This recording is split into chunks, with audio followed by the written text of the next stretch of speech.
Olá pessoal, hoje iremos conversar sobre o tema anexos cutâneos, ou também conhecido como anexos da pele.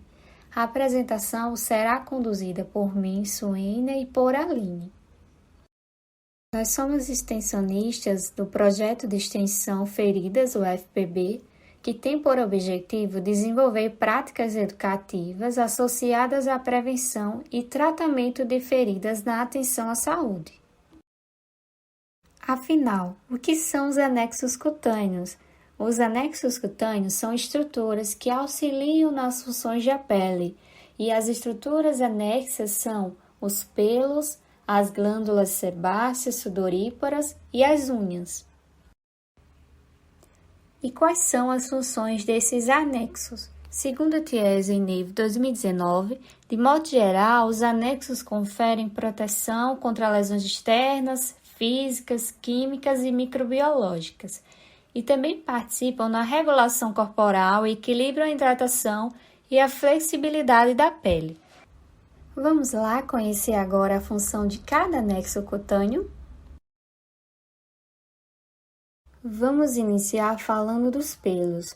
Por volta do 5º ao 6º dia de vida intrauterino, o feto é recoberto por uma fina camada de pelos, chamados de lanugem, e são eliminados antes do nascimento, com exceção de alguns locais como couro cabeludo, supercílios e cílios, que se tornam mais grossos e fortes ao longo do desenvolvimento.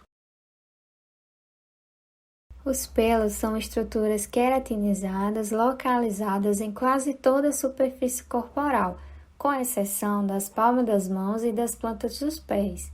São desenvolvidos a partir de estruturas chamadas de folículos pilosos. Os folículos pilosos são invaginações das células de epiderme responsáveis pela produção e crescimento do pelo. Os pelos conferem a função de proteção, auxiliam na manutenção corpórea e na percepção ao toque leve, devido à presença de receptores de sensibilidades associados aos folículos pilosos.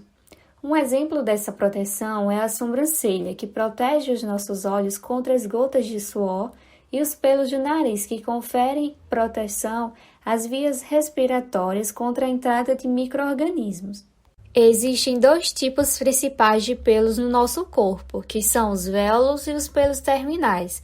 Os véolos são aqueles pelos fininhos, menos pigmentados, que apresentam os folículos pilosos menores e mais frágeis.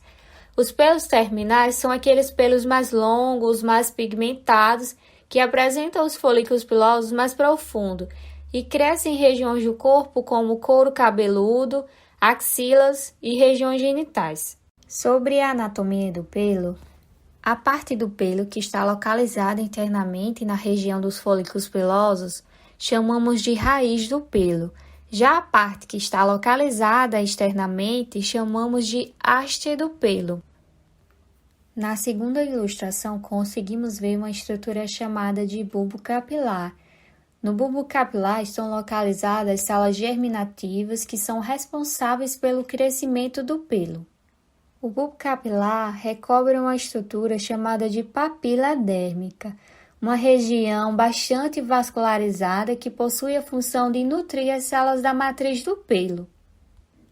Ainda nessa segunda imagem, conseguimos ver outra estrutura chamada de músculo eretor do pelo, responsável por promover o eriçamento dos pelos, como mostra nessa terceira imagem. Vamos agora falar sobre as unhas. As unhas são também chamadas de lâminas ungueais e são placas de células queratinizadas mortas, duras e compactas, e estão localizadas na superfície dorsal das falanges terminais dos dedos. As unhas possuem a função de proteção à região de traumas e choques e também a apreensão de objetos. A matriz ungueal, ela é responsável por promover o crescimento das unhas. Você sabe qual é a função da cutícula? A função da cutícula é impedir a entrada de substâncias e micro-organismos que possam penetrar e atingir a matriz ungueal. Agora a Aline vai falar para a gente quais são as glândulas que fazem parte dos anexos cutâneos e quais são as suas funções. Glândulas sebáceas.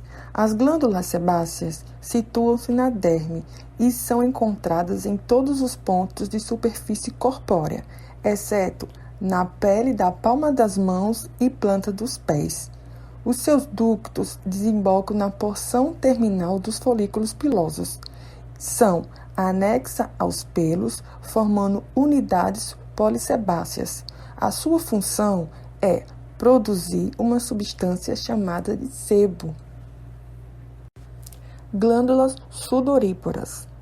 Existem dois tipos de glândulas sudoríparas, que são as glândulas écrinas ou merócrinas e as apócrinas.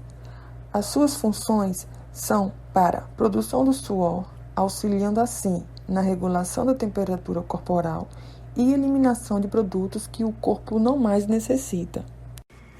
Glândulas sudoríparas. Existem dois tipos de glândulas sudoríparas, que são as merócrinas ou écrinas e as apócrinas. As merócrinas ou écrinas são glândulas do tipo simples, tubulosa e nuvelada. São distribuídas por toda a superfície do corpo, exceto em alguns locais como lábios, clítoris, os pequenos lábios, a glande e a superfície interna do prepúcio. Elas possuem ductos que se abrem diretamente sobre a pele para manter a termorregulação, sendo estimuladas pela inervação colinérgica do sistema autônomo, onde excretam íons com sudoração diária de 500 a 750 ml, em resposta aos estímulos térmicos e emocionais. E as glândulas apócrinas estão localizadas na derme e na hipoderme. São encontradas na axila, auréola e mamilo, região perineal, glândula ceruminosa, entre outros. A secreção dessas glândulas é ligeiramente viscosa e inodora, mas que adquire um odor desagradável e característico pela ação das bactérias da pele. Essas glândulas apócrinas são ativadas no início da puberdade.